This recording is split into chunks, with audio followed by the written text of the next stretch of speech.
Bernard Grover. Thanks for, I guess it's early morning over there, isn't it, Bernard?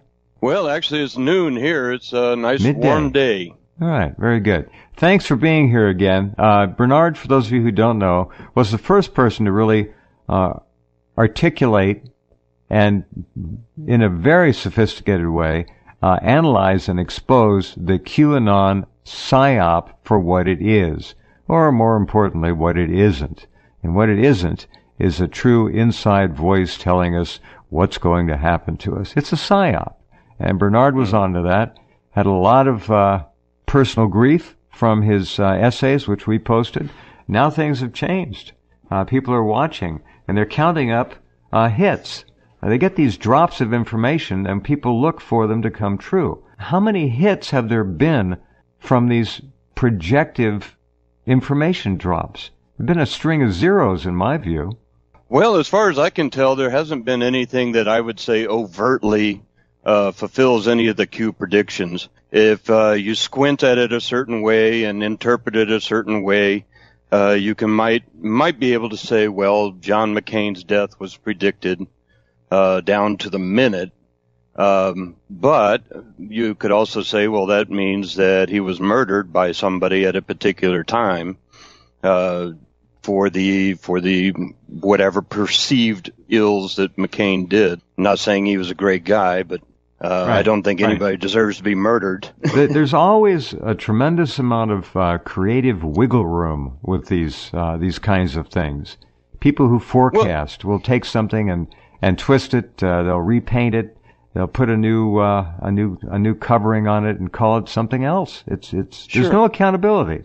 Well, and Jeff, if you go through and read the Q drops, what you find is that most of it is a series of questions or links to mainstream media. There you go. So what it's doing is it's encouraging the Qvians to come to their own conclusions, and then what seems to happen, at least to my mind, is that once there's a consensus among the Qvians, then Q will confirm whatever that consensus is. And then, it's a hit. It's a hit.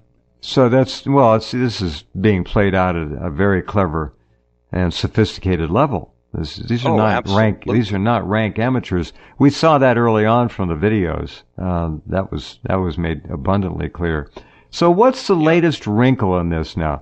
It has to do with people who Mattis, Sessions, and these 65,000 sealed indictments. What's 73,090?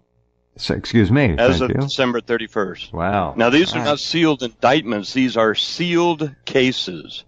Now that can mean anything from documents to court orders to whatever. I mean, so they're no longer calling them indictments necessarily; they're cases. No. The Qvians are calling them indictments. Okay. But when you go through and you read the PACER materials and you do your own research on it, you find out that not all of this is indictments. Indictments are barely above, I'd say slightly above average over the past 5 years. They run about 1,000 a month or so. Mm-hmm. And most of it could be anything from drug cases to anything where you don't want the perpetrator to know that they're indicted before you arrest them. It's just a way of keeping them from fleeing. All right. So what's the deal with mentioning Mattis and Sessions and that? Well, in one of the Q drops, let me see if I've got it right here. In one of the Q drops, it mentions Rogers, Sessions, Kelly, and Mattis all departed. Lieutenant General Kelly, Mattis, right. General Mattis, former Senator and former Attorney General Jeff Sessions, and who's Rogers? Admiral Rogers is former head of the NSA. And was second in command of one of the other intel agencies, and supposedly, according to Q lore, was the man who came to Trump Tower 10 days after the election and told Trump that he was under surveillance and prompted the entire group to move to New Jersey, to another location. All right, so What's going on? What are Well, these people supposedly going to do? Well, in this same drop, it says, notice a pattern. And again, this is a question. So you're supposed to come to your own conclusion. Now, there was a lot of speculation, but I believe I was the first one that noticed that there were 3 military leaders. We have 2 generals and an admiral. Mm-hmm. And then we have the former AG, which could be a prosecutor. And that, to my mind, would constitute a military tribunal, at least a fairly high level one. These are not judge advocates. These are big time guys. But it could be for anything. It could be there's a trial about to begin in Gitmo for one of the quote unquote 9/11 conspirators. And, it could be for that. Who knows? Okay, but the bottom line is it not what we're being urged to think is that these men, Mattis, Sessions, and so forth, and others, are going to be involved in secret military tribunals to adjudicate and deal with these 72,000 cases, right? They're supposed to go through, and these are all supposed to be, I guess, UCMJ, military justice. They're military tribunals. Is that correct? Is that what I'm hearing? Well, to be clear, that is my conclusion based on the Q drop. And that conclusion, I posted it on one Twitter account, Right. Praying Medic.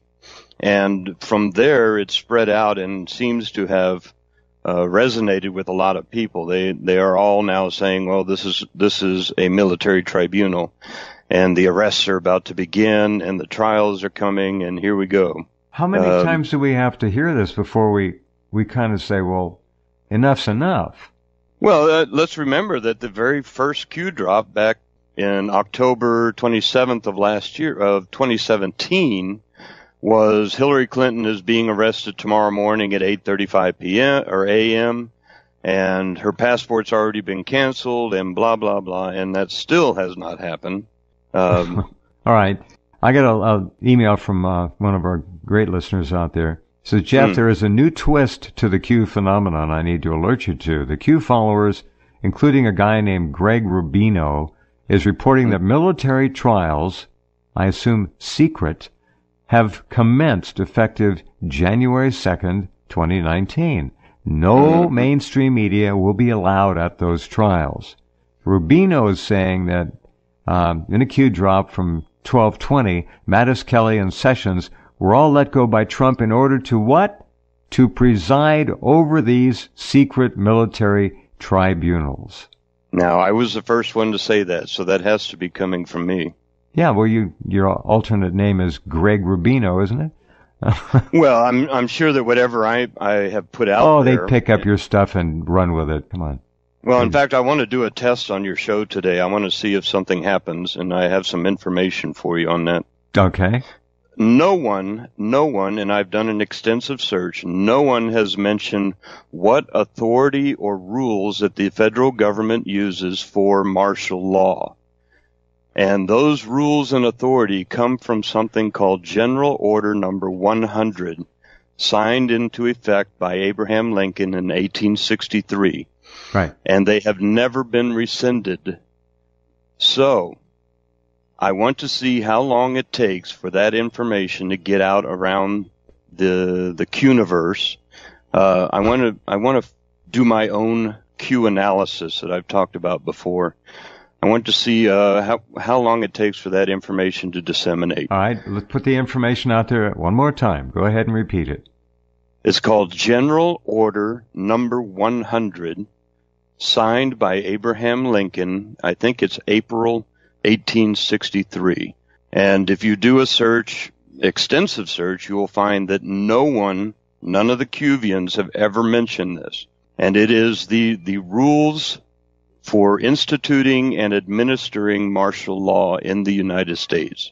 Now, we've had martial law several times, 3-4 times maybe. Was this number 100 used during those instances or not? Do we know? Have they ever been used formally?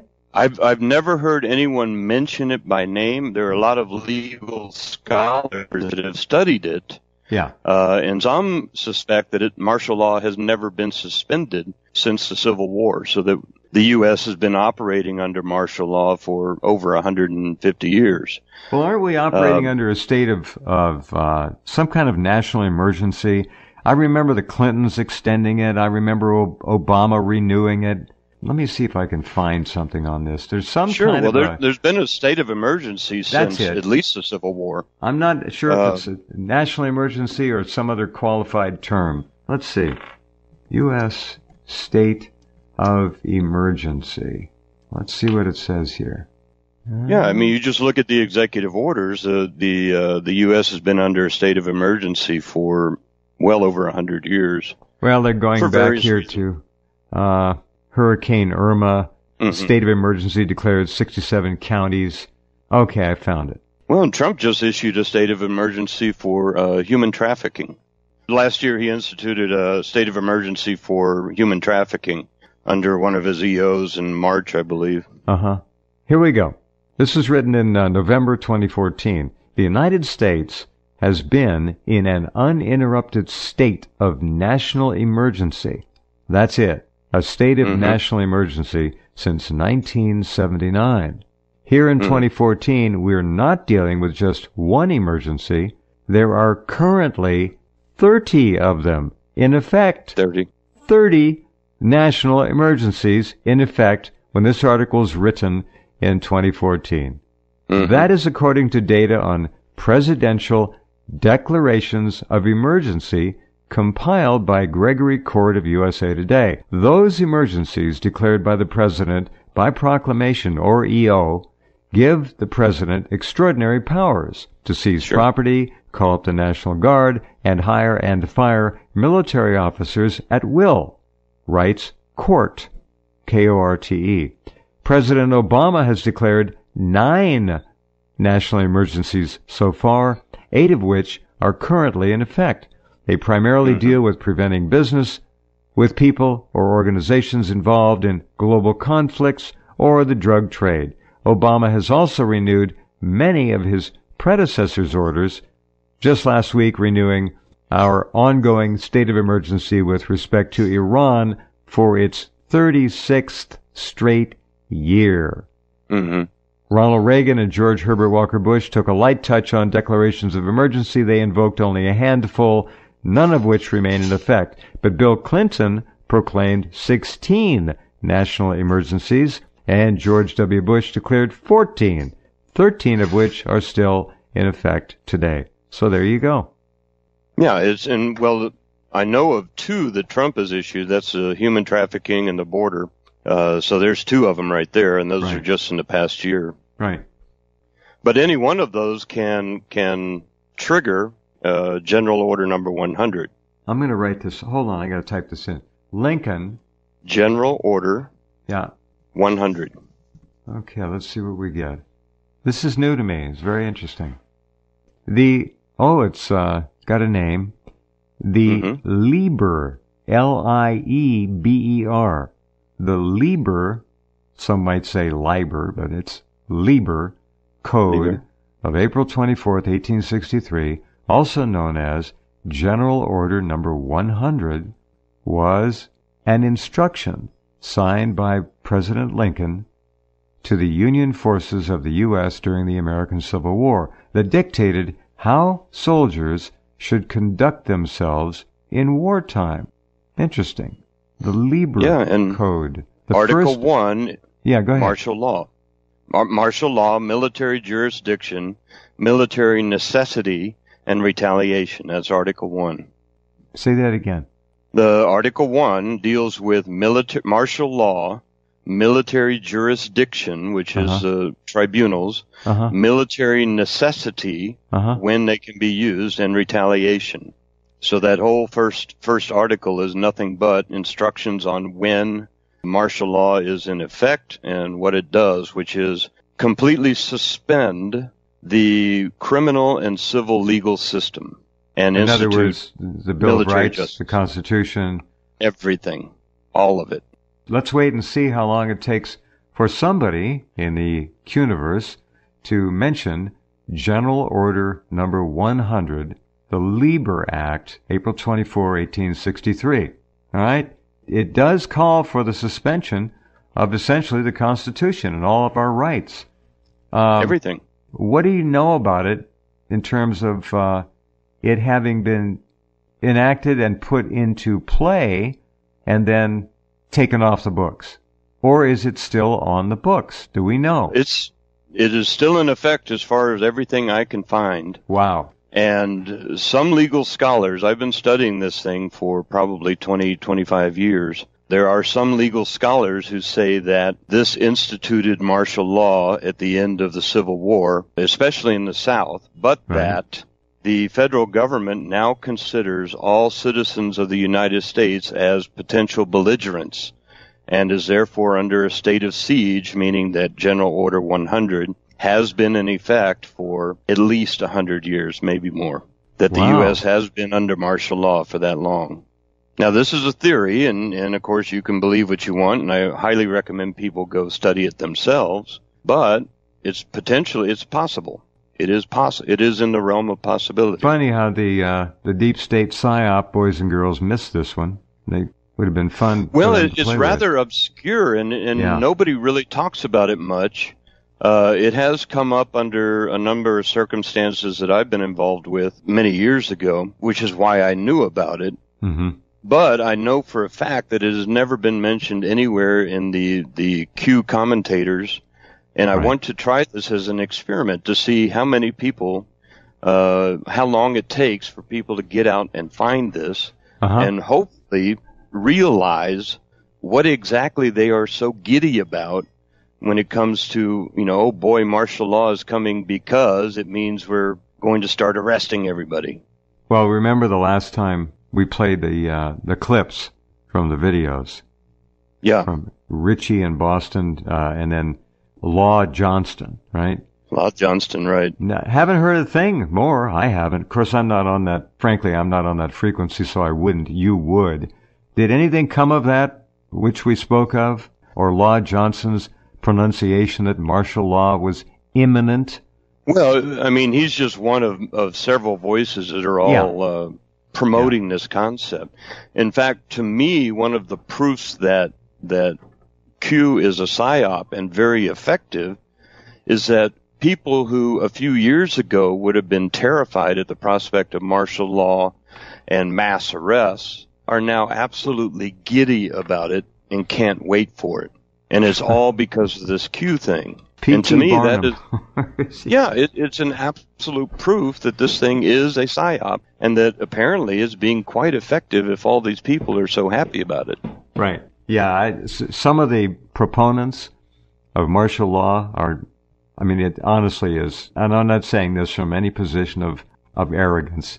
It's laughable. It's so damn dumb. Gosh. All right. Here's one. The Lieber Code, all right, this is number 100, is similar to the Hague Convention of 1907, which took much of the Lieber Code, now you've been studying this for 2 decades or more, wrote it into the international treaty law, included practices that would be considered illegal or extremely questionable by today's standards. Now remember, what we're talking about here is General Rule number 100, signed by Lincoln, declared national martial law, and it still may be in effect. All right? That's the point here. This is very interesting. In the event of the violation of the laws of war by an enemy, the code, the Lieber Code, permitted reprisal by muskets, rifles, against the enemy's recently captured POWs. So the Lieber Code allowed for the execution of POWs. It permitted in retaliation. Correct. That was the key word, reprisal. Yep.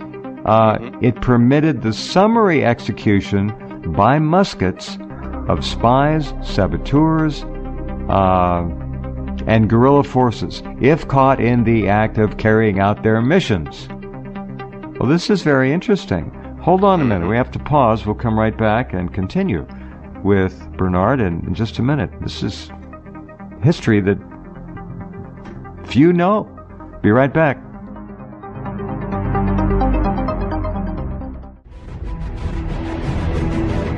Okay, back with Bernard Grover talking about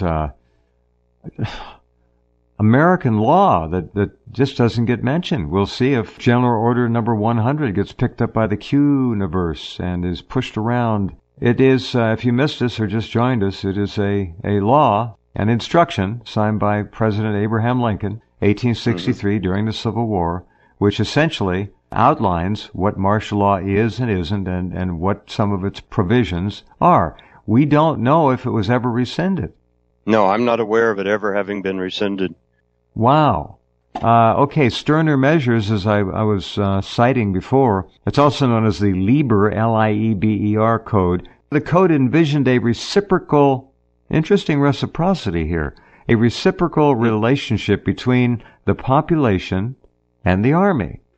As long as the population did not resist military authority under this General Rule 100, martial law, it was to be treated well. So if the population, like the Cuvians say, just sit back and be nice, they'll be treated well. However, should the inhabitants violate this compact by taking up arms, sounds like the Second Amendment, doesn't it? Just being armed and supporting guerrilla movements. Who's going to define a guerrilla movement? A little bit subjective, huh? Then something like a militia, maybe? There you go. Then they were open to sterner measures. Among these more stern measures were the imposition of fines, the confiscation and or destruction of their property, as in homes, the imprisonment and or expulsion of civilians who aided guerrillas, and again, who's defining guerrilla? Is this just or simple? Aid. Who's defining aid? Yeah, you give somebody a drink of water and you didn't know they were an evil guerrilla. The relocation of populations, the taking of hostages, and the possible execution of guerrillas who failed to abide by the laws of war. Or as they say in the South, whoa. It authorized the shooting on sight of all persons not in uniform acting as soldiers and those committing or seeking to commit sabotage, whatever that may or may not mean. Man, this is wide open. Jeez. All right, this is all the an evil government would need. This thing could still be in force. Sure. And I want to mention that Q exclusively posts on 8chan, so I want to tell people that I exclusively post on my blog and mention these details on your show. So there's only 2 places that this information will come out. So I'm very interested to see where this goes from here. Okay, all of you, there you go. We have reason to suspect that martial law, as created and defined during the Abraham Lincoln administration and apparently enacted, quite clearly enacted, and known as General Order number 100, may still be in effect. Now, these aren't national emergency declarations. This is federal martial law we're talking about, the Lieber Code. Q has specifically mentioned martial law as a possibility. The Cuvians are positively chilling champagne getting ready for it. It's just insane that these people actually think this is a great idea. And I was listening to your first guest, the astrologer, and she said something to the effect, it's just going to be for a week or so. She's a Cuvian. Nice lady, but totally taken in by it. Well, and just that anybody could say, martial law for a week, no problem. It's what? Yeah. Well, in Thailand, right over here near me, they had martial law instituted, about 6 or 7 years ago, and they still can't get rid of the guys. Huh. Interesting. They keep promising elections, but they keep getting delayed because, gosh, those military guys just don't want to give it up. Funny. And if you notice in General Order 100 in Article 1, it says that not only are the civil and criminal laws of the country suspended, but that military justice code takes over and that the military can dictate law as they see fit. So in other words, it is a military dictatorship. Right. Exactly. Oh, yeah. Let me see here. Hold on. I've got time. I'm going to play a little bit of this clip again. The one with Law Johnston pontificating about martial law and how great it is. The joys of martial law. Yes, the joy of martial law. This was making a lot of noise. In fact, one of them has well over 100,000 views. Here we go. Hello, this is Roger Mark from Billings, Montana. This is Law Johnson. Okay, this is... Hold on. Somebody in Montana took this video and added some commentary to it, which is what you're hearing. I'm not sure I want that. Let me go back to the just Law Johnston.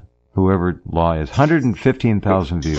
Over 44 million people. Yeah, amazingly, a lot of these videos get picked up and re-edited, and it's just bizarre. The whole thing is absolutely bizarre. And that people actually take it seriously just blows me away. Well, that's the way of our culture now. People are just ready to embrace almost anything that sounds right, looks right, it must be right. So they just grab it and run with it. People are not asking the right questions anymore. Well, they're accepting material. They're not asking about it. Go ahead. Yeah, the whole thing that tweaked me about the Q thing in the first place was the fact that nobody knows who Q is or what Q is.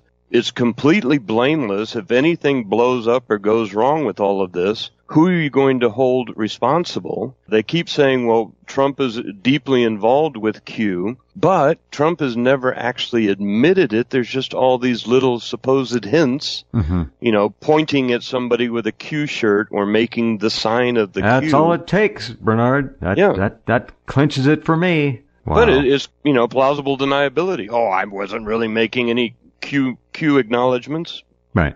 Exactly. All right. Here's this video that we did play before. I want you to get the dedication to this Q line of I don't want to call it prophecy, but they're predicting. All right, here. There's a big red and white screen. Very important information.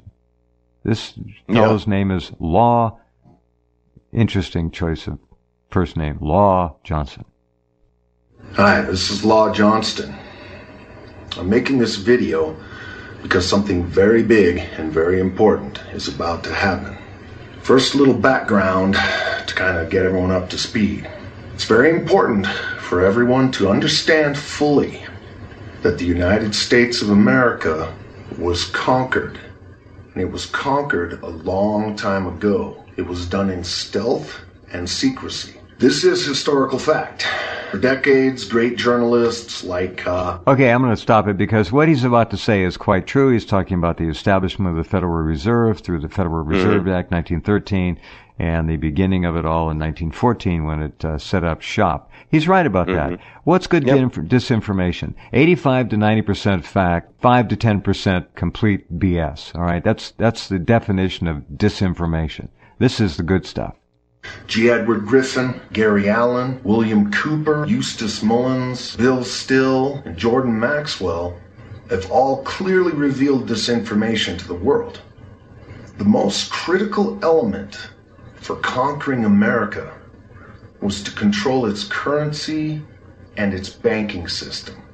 In 1913, the Federal Reserve Act was passed without being ratified by Congress. At its inception, the Federal Reserve was completely controlled by British banks. They have been controlling the American economy ever since. I'll let award-winning economist Milton Friedman summarize. What do you think of the Federal Reserve Board today? Well, I have long been in favor of abolishing it. I think there is no institution in the United States that has such a high public standing and such a poor record of performance. The Federal Reserve System was established in 1914, started operation in 1914. It presided over a doubling of prices during World War I. It produced a major collapse in 1921. Then it undertook actions which led to a recession in 1929 and 30. And it converted that recession by its actions into the Great Depression. The major villain in the Great Depression was, in my opinion, unquestionably, the Federal Reserve System. Since that time, it presided over a doubling of prices during World War II. It financed the inflation of the 1970s. On the whole, it has a very poor record. It's done far more harm than good. Okay, that's Milton Friedman's finest hour, perhaps, telling the truth about the Federal Reserve and how it has completely taken control of and destroyed much of this country. Certainly its economic financial base, which it took over. And you hear all the time about the $22 trillion debt we have. We owe it to this rotten group of non-federal, non-reserve private bankers. They have 10 different Federal Reserve banks in the country. We owe these people $22 trillion because they loaned us our money at interest. Come on. There should be rioting in the streets here. This should have been for 100 years. This is now going on 105 years, the Federal Reserve. All right, let's go back to the video. Once America's banking system was under control, it was actually very easy to infiltrate the political system. The legislative, the judicial, and the executive offices of government. The supreme goal, of course, being the presidency. I know what you're all thinking, but hold on. The American public is about to learn a dangerous truth. The warning you see on your screen now may go out across social and public media within a few days. Okay, he's got a screen up here, and it says, he said it may go out via social media in a few days. This is a message directly from the military generals to the people of the USA. Does that sound like formal government lingo to you? No. Please share far and wide.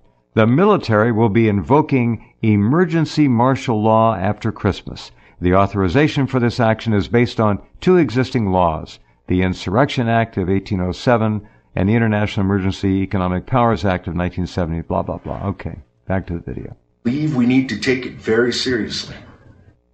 It is critical that people know about the possibility of martial law being temporarily implemented very soon. And it's also critical that you guys understand why this is happening. Pay close attention. A military intelligence operation of the largest scale has been underway for quite some time now. It is now in phase 5 of 5. Many of you recently received the emergency presidential alert system on your cell phones. This is what it's for. There are over 60,000 sealed indictments right now. Many are for individuals. Oh, 72,000, right? 73,090. Ah, I don't know. All right. Federal and local government, law enforcement, news media, entertainment, big industry, and big tech. We're about to see something unprecedented in the history of the world. We're going to have to really keep our cool. The purpose of this executive military action is to reclaim the legislative, judicial, and executive branches of the government, to restore the United States Constitution and the government itself to the people of the United States of America. Now, who's going to argue with that, right? We all want that. So Sure. This is how the game is played. Now, let's go. A keystone of this operation is the Federal Reserve. In fact, the Rothschild Central Bank, the World Trade Organization, and the IMF are all coming down right now across the world. This is what's really happening in Europe. Every country has been given a unique opportunity to take back their sovereignty and nationalize their own bank. And I'll tell you what, Who gave them that opportunity? Are you seeing the Rothschild banks coming down around the world, Bernard? Nope. Although I've heard rumors that the Rothschilds have been unloading assets in Europe, but very hard to prove. Well, they're always making money. Don't worry about them. Whatever it is they're doing it for money. taking this opportunity. Those of you that are familiar with the history and facts surrounding George Herbert Walker Bush. Here's a good one. Not be surprised to find that he did not die of natural causes. He was tried, beginning in September, for money laundering, conspiracy to violate the Logan Act, human trafficking under the RICO Act. He pled guilty to these charges in order to avoid a military tribunal, which would have included several acts of treason, the greatest of these being the assassination of John F. Kennedy. George Herbert Walker Bush was executed by lethal injection November 30th, 2018. $10 trillion was seized from the Bush CIA Black Operations Program. It is critical that people understand the possibility of martial law being temporarily implemented very soon, and you also need to know why it is happening. All my sources indicate this is very real. If martial law has to be declared during this military operation, you will be informed by the emergency broadcast system. All right, that's enough. You get the idea. All right, this thing and others like it are in a wide circulation among the true believers. And you know, when you what say he's stating is not unique. It's I would say widely reported by many outlets among the Cuvians. Mm-hmm. Now, I want everyone to understand that neither Bernard nor I are mocking people. We're just trying to bring the big picture forward so that those who are looking at this can make a rational decision. What you heard in that little spiel was a lot of truth, some very interesting historical data by Milton Friedman, the fact that we all would like to have our government back serving the people, but that's not going to happen. And so what do we need to have happen for that to occur? Martial law. He goes on in the video, and the others do too. Don't worry. Be happy. Just sit back. Don't get in the way and watch. Enjoy the show. In fact, that's been one of the themes of Q for the past year, is be completely passive. Do your research, sit on your computer, stay home, don't worry about it, we got it all covered. Right.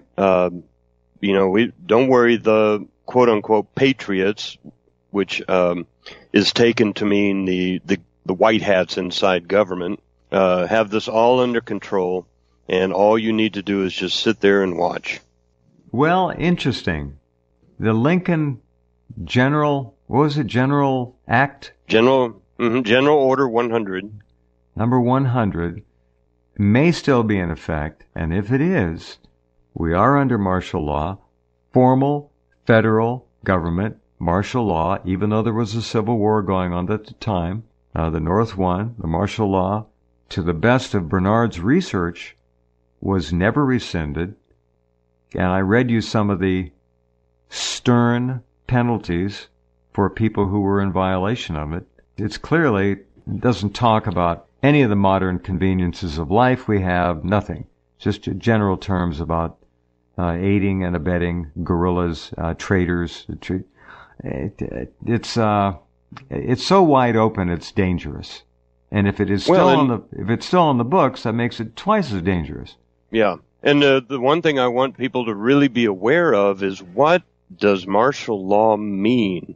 And it clearly states that it suspends the criminal and civil law systems and institutes military justice, and the military can dictate law as they see fit.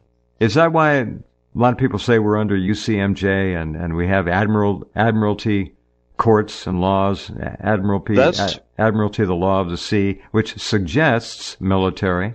That's part of it. That's a lot of that research stems from General Order 100 and the gold fringe flag. Wow. Okay, Bernard, thank you for that. That was fascinating. General Order 100. Let's see how long it takes for it to pop up in Q-Land.